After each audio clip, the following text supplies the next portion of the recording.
Haridwar Lok Sabha constituency से कांग्रेस ने वीरेंद्र रावत को टिकट दिया है। वीरेंद्र रावत पूर्व मुख्यमंत्री हरीश रावत के सुपुत्र हैं, हमारे साथ बातचीत के लिए मौजूद हैं। वीरेंद्र जी, आपको कांग्रेस ने हरिद्वार से टिकट दिया है, किस तरह से देख रहे हैं? आपके सामने उमेश कुमार भी हैं और पूर्व मुख्यमंत्री त्रिवेंद्र सिंह रावत है कि जीत की जो डगर है वो आसान नहीं है, लेकिन कैसे जीतेंगे? नहीं, ये शब्द आपने गलत कहा कि जीत की डगर आसान नहीं है। और युद्ध तो युद्ध होता है और मैं पूरी तरह तैयार हूँ। मैं 2009 से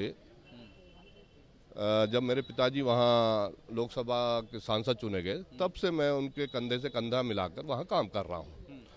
मैं चैलेंज करता हूँ इन दोनों ही महानुभावों से जिनका आपने नाम लिया।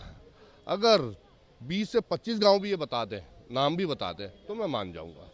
किस तरह से देखते हैं दोनों को? जो प्रत्याशी उतारा है, भाजपा ने अपना प्रत्याशी उतारा है, त्रिवेंद्र सिंह रावत को चुनाव लड़वा रहे हैं। उमेश कुमार ने निर्दलीय कर दिया। उमेश कुमार पहले कांग्रेस से बातचीत में थे, तो कैसे देख रहे हैं आप इनको? देखिए, जहाँ तक पूर्व मुख्यमंत्री जी की बात है, उन्होंने उत्तराखंड में ही कुछ नहीं किया तो हरिद्वार में क्या करते?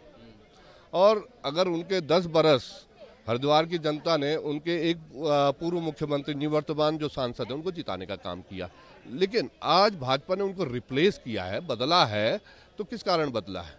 कि उनके खिलाफ एंटी इनकम्बेंसी रही होगी।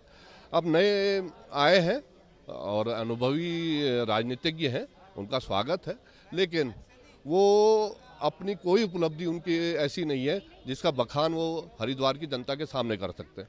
और मेरे पास जो है हरीश रावत जी के किए हुए कार्यों की धरोहर है और इतने काम है कि मैं अगर सवेरे बताना शुरू करूं तो शाम हो जाएगी। आप जिसको धरोहर कह रहे हैं उसको भाजपा कह रही है परिवारवाद। देखिए, राजनाथ सिंह के बेटे पंकज सिंह अब दूसरी बार के विधायक होने जा रहे हैं या लड़ने जा रहे हैं, ठीक है। वसुंधरा राजे के पुत्र जो हैं दुष्यंत सिंह, वो एमपी हो जाते हैं। और जिसने न बल्ला उठाया कभी, न बॉल उठाई, वो बीसीसीआई के अध्यक्ष हो जाते हैं। वहाँ वो परिवारवाद नहीं है। जो व्यक्ति 25 वर्षों से जनता के बीच में काम कर रहा है, मेहनत कर रहा है, उनके दुख सुख में आ जा रहा है। बाढ़ क्षेत्र में इतने घुटनों पानी था, मैं उसमें उनकी मदद करने गया। जिस कोरोना काल में लोग आदमी से नहीं मिल रहा था, मैंने वहाँ उस समय में काम किया है, लोगों को राशन देने का काम किया। उस समय क्योंकि भुखमरी की कगार हो गई थी, क्योंकि जो लोग गरीब थे, जो रोज कुआं खोदते थे, रोज पानी पीते थे, उन लोगों के लिए भुखमरी की नौबत आ गई थी। जब मैंने ये सुना तो मेरे पिताजी ने मुझे आदेश किया कि भाई जाओ क्षेत्र में काम करो। मैंने खानपुर क्षेत्र के सभी गाँव में जो है काम करने का काम किया, दवाइयाँ बांटने का काम किया। तो वो सब कार्य जनता ने देखे हैं। वो मुझे एक नेता के रूप में नहीं, अपने भाई के रूप में जानते हैं। और निश्चित रूप से जो ये कह रहे हैं कि हरिद्वार सीट जो है भाजपा आसानी से जीत लेगी और कुमाऊं भी वॉकओवर है, उनको क्या जवाब देंगे? अब देखिए, कल उन्होंने भावना पांडे जी, जो लगभग 1 बरस से वहाँ सक्रिय थी, ठीक है, वो चुनाव भी लड़ने चाह रही थी, बसपा में भी शामिल हुई, तो उन पर ऐसा क्या दबाव बनाया?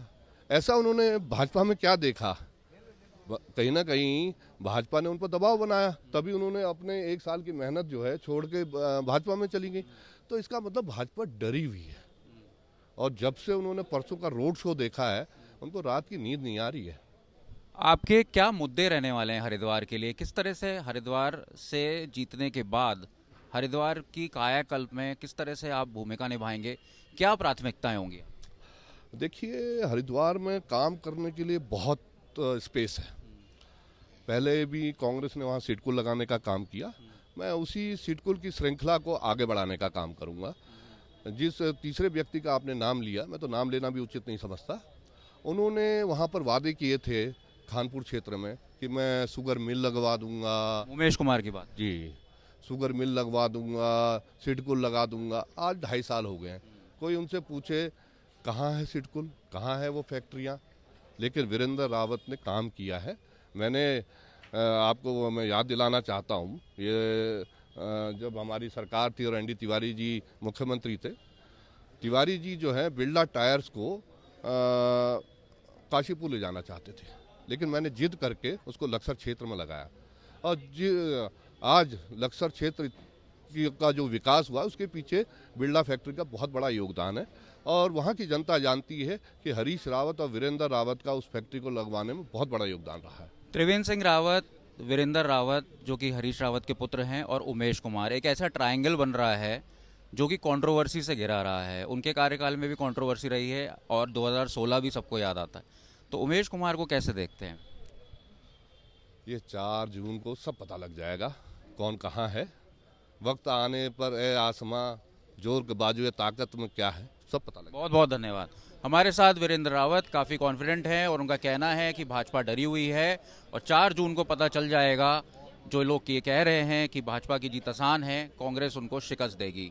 देहरादून से अंकित शर्मा, आज तक।